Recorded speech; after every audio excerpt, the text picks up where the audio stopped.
Welcome to the first episode of the podcast About Nothing.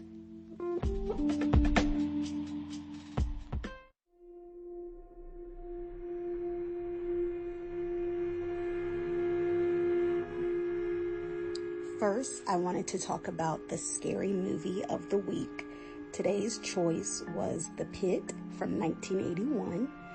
If you're a scary movie aficionado like me, you will kind of watch whatever movies from pretty much any century as long as they're not too old. But this one was I had saved it a while ago and just never watched it just because the intro sounded good, but I wasn't really sure if it was actually going to be a movie that I was going to sit and watch for the extended period of time. Even though the special effects were kind of trash, it was still a pretty decent movie. It's basically about this weird kind of pervy 12-year-old boy, and he finds 4 hungry monsters in a pit. He first off kind of just looks at them, then he decides to feed them chocolate bars, which of course they didn't eat. Then he decides to feed them some meat, so he starts stealing money from people and buying meat and feeding to the monsters. Then he decides, let me feed them. He ran out of money. So then he decides, there's another type of meat I could feed them. And of course it ends up being people that he doesn't like because of course he's weird. So he was picked on all the time. It's an okay movie. I sat and watched it. It wasn't on my phone the whole time. Like I said, the special effects aren't that great, but if you just like kind of B monster movies, it definitely was one that I would recommend.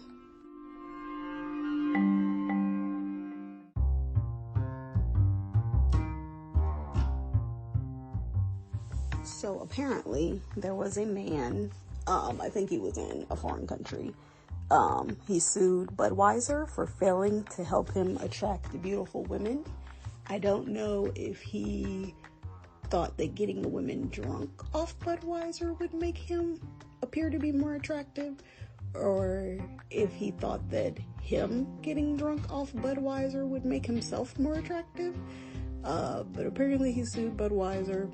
Pretty sure he didn't win, but I guess if you feel like alcohol doesn't give you the desired effect in your love life, maybe that's something you could sue for. Maybe you could win.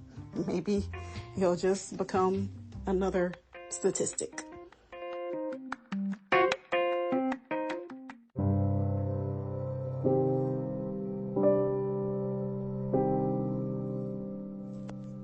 Did you know that you could die from falling out of bed? Apparently 450 people per year. I don't know if this is the world or America or what, but either way, 450 people per year die after falling out of bed. I personally have never fallen out of bed.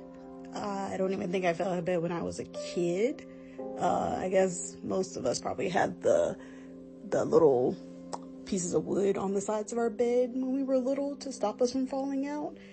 But I've seen a lot of videos on Facebook, Instagram of children falling off of things.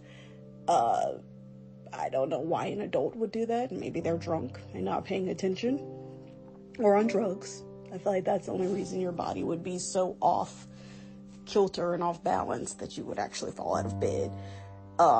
Maybe it depends on how high up your bed is. If you have a really high platform bed, I could see how falling out of it could kill you.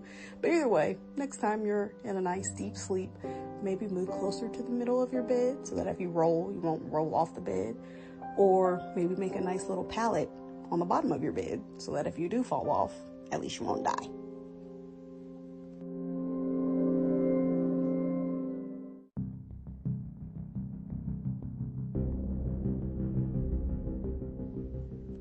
If you haven't heard by now, apparently there are still white-only pools out there somewhere in the world. According to Yahoo News, it's also been talked about on other news sites. Of course, Shade Room, probably somewhere on Instagram. Pretty much, I feel like if you haven't heard about it, you've probably been sleeping under a rock. or just in the holiday spirit and haven't wanted to look at anything depressing or ridiculous, which I don't blame you. But apparently there's a video showing teens, by the looks of the video, they probably were really young. They probably weren't even 16. They were attacked by South Africans, who decided that the pool that they were at was a whites only pool. And when I say attacked, these children, one child was held under the water. In the video, you can see them kind of scuffling with the kid, trying to choke him. It was pretty much assault. Apparently, I guess this happened on Christmas Day. One of the men hit him in the face. I think the clip shows pretty much the same guy the whole time attacking the kids. But these are grown, older men who definitely should have known better.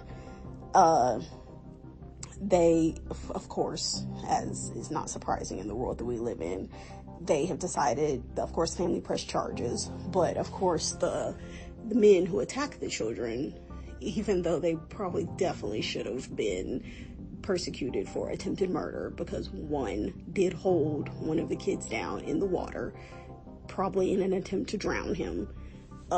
They were given pretty much a assault charge versus attempted murder, which of course they'll probably just pay a fine and they'll be fine. Let me know your thoughts. It's crazy. And I mean, I don't know what I would have done if I had been there, but if I was there, we probably would not be having this conversation.